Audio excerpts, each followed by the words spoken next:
Looking to stay informed about South Korea's fast-evolving political, business and cultural landscape? Join us on Korea Pro, the go-to resource for in-depth analysis expertly curated by top-tier professionals. And now you can pick the membership level that best suits your needs, thanks to our new subscription packages. Starting at just $199 annually, you can access daily analysis and our weekly podcast. Or try our premium membership package, which offers additional perks such as executive briefings, monthly reports and forecasts, networking receptions and event opportunities, as well as much, much more. To find the best fit for you, just head to signup.koreapro.org and become a member today.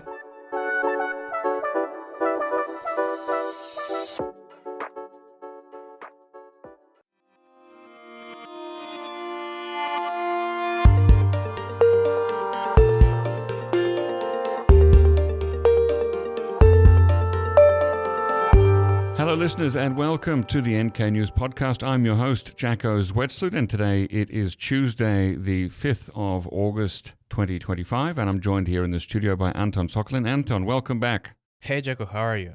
I'm excited. We've got so many stories to cover today. Excuse me. I'm so excited. I have a frog in my throat. Pardon me to listeners and to our producer. Let us start with the news. Okay, we know that years ago the Chinese built this new bridge on their side of the border over to North Korea, the new Friendship Bridge or whatever it's called. It's not really been fully in operation yet, but it's there. Mm-hmm. Now the Russians have restarted an old project on their side of the water near Tumen. Right.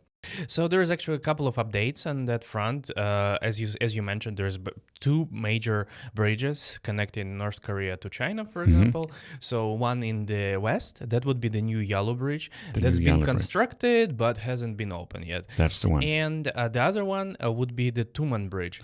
And that's probably what we are going to talk about now. So basically, the North Koreans and Chinese, they built this bridge from 2015 to 2019, something like this, or before, up until the pandemic. And then the pandemic hit. Basically, all they finished the bridge. It appeared ready, but it didn't become fully operational. And right now, what we are seeing is that on the Chinese side of that bridge, the Chinese authorities are building a huge either customs complex or like a trade facility. So it means basically a sign of preparation for rebounding trade. So that's what we are observing right now. It's a notable development because so far this bridge has been visited only by tourists who would come there, take a selfie. It was just a landmark, but now it will actually have a practical purpose, most likely.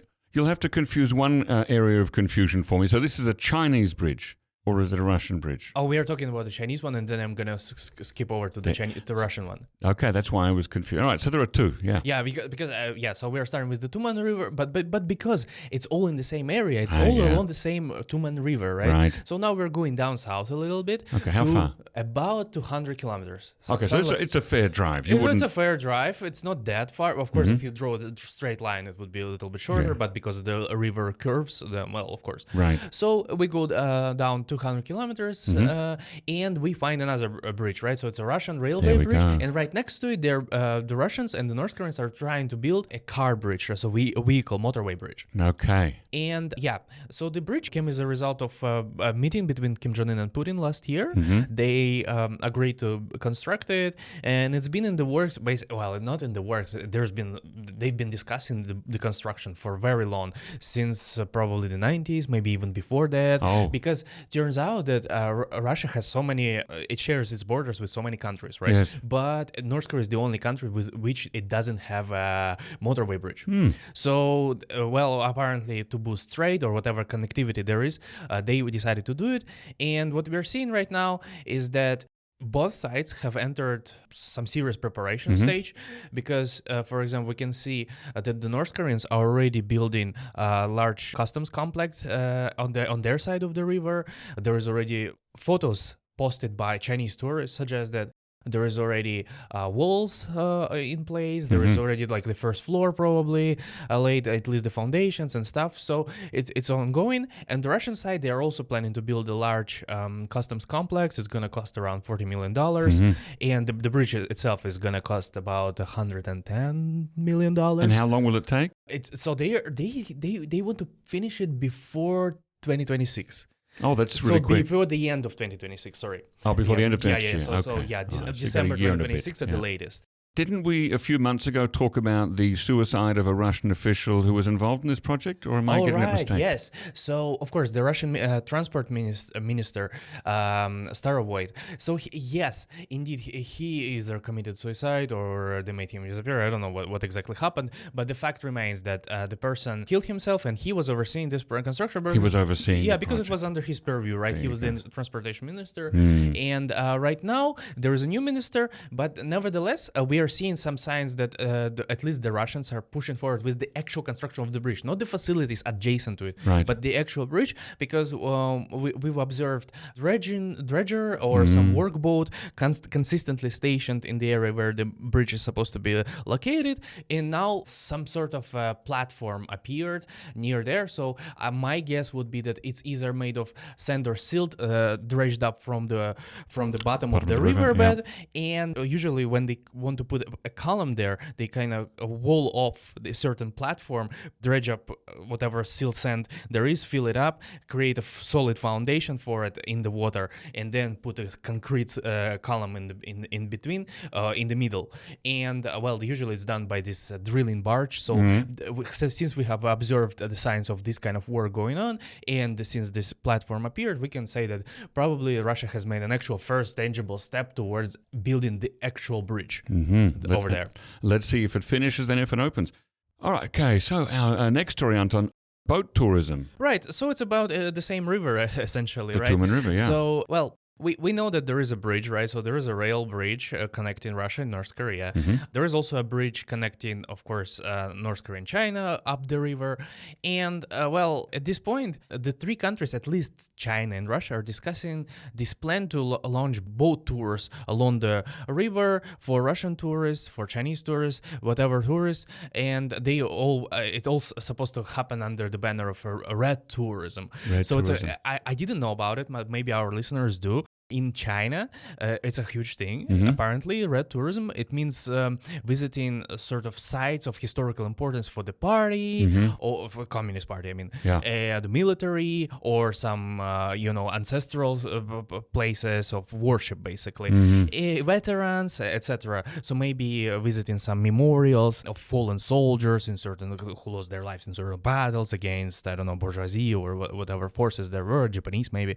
And, since the Soviet Union had a fair share of soldiers fighting in the area, there are remains of these soldiers scattered around the Tumen River as well, near Hassan, Lake Hassan, and near basically the other side of the Tumen River across from Tumangan.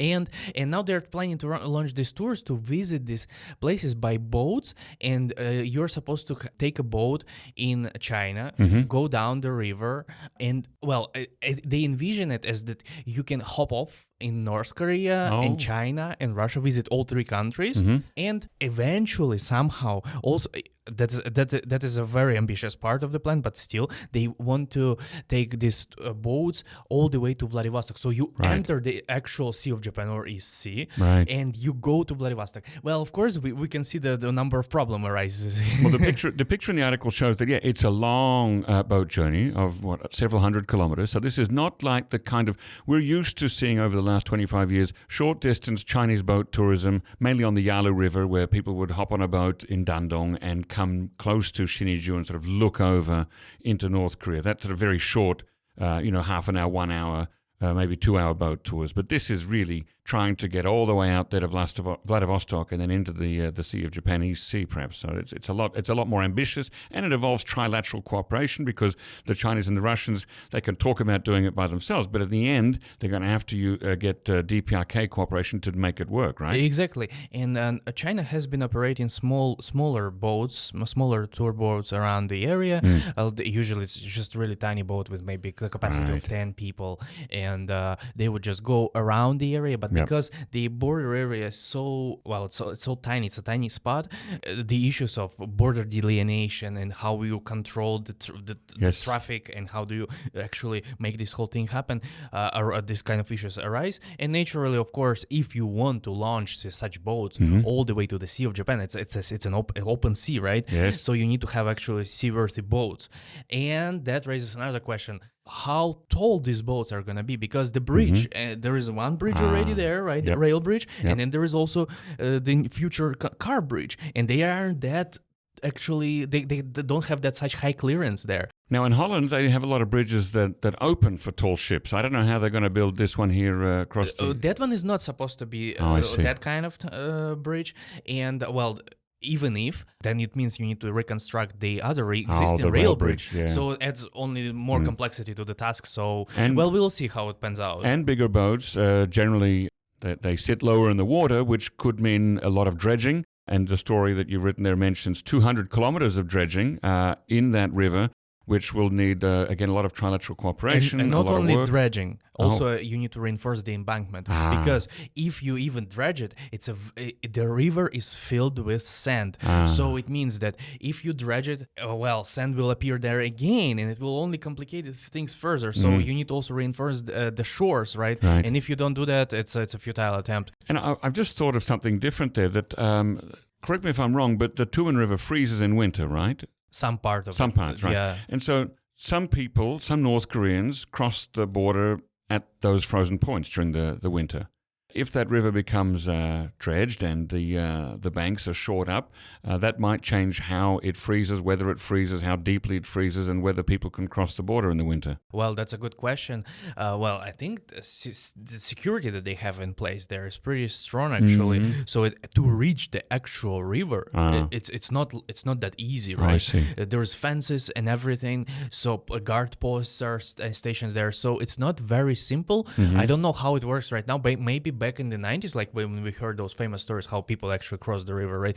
Maybe early 2000s. But it's one more obstacle. Yeah, but now it's a bit more complicated, I think.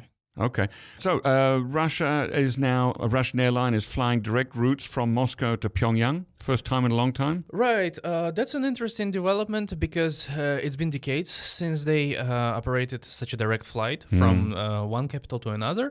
The problem with these flights is that, they say that right now they're in this stage where they're trying to figure out whether there's going to be enough demand, whether they can fill the plane and get enough seats filled. Yeah, right? is this a weekly, a daily, three it's a times monthly flight. So for now, it's just once a month. And even though they opened it, they started a sale of a ticket sale, and you could actually go to their website and try to check like the dates and buy the ticket. The problem was that it wasn't really available to regular citizens. So far we only know that Russian officials and diplomats flew the flight on the way to Pyongyang, and on the way back, actually some North Koreans also flew from Russia. At least the footage that I've seen published by Russian state media did not show that the plane was fully filled. So it raised certain suspicions whether they actually can operate at this rate. And though there were some North Koreans who traveled to Russia probably for work, some of them even gave brief interviews to the Russian state media saying that there was one woman who spoke flawless Russian. She just said that I was here for 2 weeks in Moscow for work, what work she didn't explain, but anyway. So we can expect that there is going to be some kind of traffic, there is going to be some demand, but I suspect this demand will be mostly coming from North Korea to shuttle whatever people, like it could be officials, it could be diplomats, it could be businessmen, it could be workers, just simply workers. It's because this particular plane is set to be able to seat over 400 people. Oh, that's quite large. So that's a lot. And Now, very briefly on a related but separate note, a Russian military aircraft flew in and out of North Korea's capital very quickly last Sunday. Yeah, another aviation update. Basically, it's a continuation of the trend that we have seen over the past 2 years since 2023. Russia does fly lots of military, they are passenger airplanes, but they are operated by the Russian Air Force. Right. And we don't know what purpose they fly there for. It could be pretty much from anything. Could be anything, for example. It could be like we've seen this Kim Jong-un, right, mourning the caskets, so presumably dead North Korean soldiers. It could be that. It could be delivering some sensitive military material, for example, equipment, right? It could be that. It could be also shuttling troops. And I don't rule out that it's also used for other purposes, like moving some sort of sensitive material. Like, for example, recently we found that Russia was planning at least to shuttle a radioactive material. What was that? I forgot what it was called. Cobalt-60. Okay. Cobalt-60 from Russia to North Korea. So it could be used for a variety of purposes. You pick whatever you like. We don't know. No one discloses this information, and probably we will never know. And for our last story, a little bit of fun here, a diplomatic, awkward but comical moment there at the Chinese embassy in Moscow last month. You found some photographs. Tell us about that. Right, it almost sounds like your classic joke, right? U.S., South Korean, and North Korean military attachés walk into a Chinese embassy, and there we go. Well, unlike this classic joke, this one doesn't really have a punchline there, because basically we know there's a few South Korean, North Korean, and American military diplomats, right? Just had fun at the Chinese embassy. When you say military diplomats, for our listeners, that's usually like the defense attaché to an embassy. Defense attaché. So there, from the American side, there were three. There was a defense. There was the defense attaché to Russia. There was a naval attaché and one of their aides. As for the North Koreans, it was just two North Korean diplomats. One is the attaché, and the other one is the deputy attaché. Can I call him like that? Yep. And from the South Korean side, well, we only identified one of them. It was a naval attaché. So and they were there in the photograph on stage together. Yes. So they took a group photo, and well, it's kind of like almost like Find Waldo. You can see the North Korean diplomat just lurking behind the South Korean one, and you can see only the top of the head of the American guy in the other corner. So we cannot really say that they were mingling together. Yes, we don't know whether they had a conversation or not. And I've been in some of these events here in South Korea. I remember there was an Arab Gulf state country a few months ago that had a big National Day reception, and they were in their military, their special uniforms there, their dress uniforms. There were people there from America, from Russia, from Belarus, from different countries.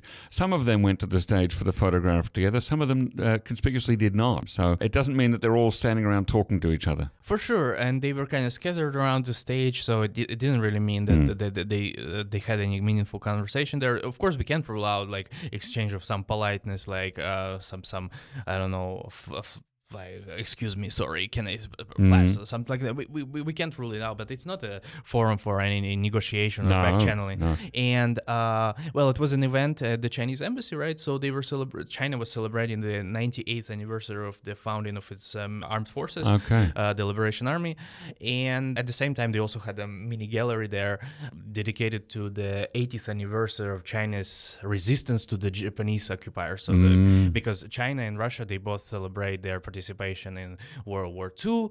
China, of course, celebrates its part fighting the Japanese. Russia, both Germany and Japan. Right. And because this week marks this kind of occasions, we've also seen another event in the Chinese and Russian embassies in Pyongyang, where Chinese and Russian diplomats also jointly celebrated this sort of ties. We know that Vladimir Putin is supposed to be meeting Xi Jinping around the date. I think it's September, because that's where Russia and China celebrate kind of the end of World War II as we know it, where the war actually ended on both theaters, the European and the Asia Pacific theater. So it has some symbolic importance for both countries, and because of this 80th anniversary, right? So it's a big date. Two countries are having this kind of diplomatic exchanges. So it's an interesting development. Though one actually interesting spot that Davin, who covered this story, pointed out, it didn't really feature North Koreans in those events in Pyongyang. And that was interesting, because they did talk about cooperation with North Korea at the event. Oh, okay. It's interesting. All right. Well, that's a great place to end there. Thank you very much, Anton, for coming on the show. We'll see you again soon. Yeah, happy to be here.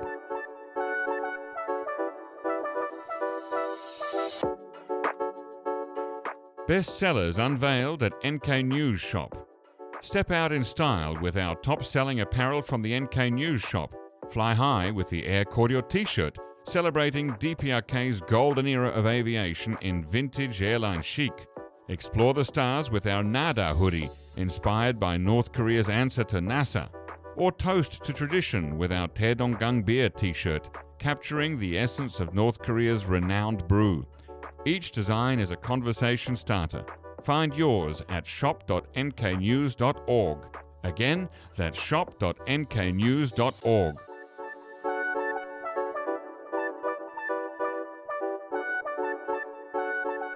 Ladies and gentlemen, that brings us to the end of our podcast episode for today. Our thanks go to Brian Betts and Alana Hill for facilitating this episode, and to our post-recording producer genius Gabby Magnuson, who cuts out all the extraneous noises, awkward silences, bodily functions, and fixes the audio levels. Thank you, and listen again next time.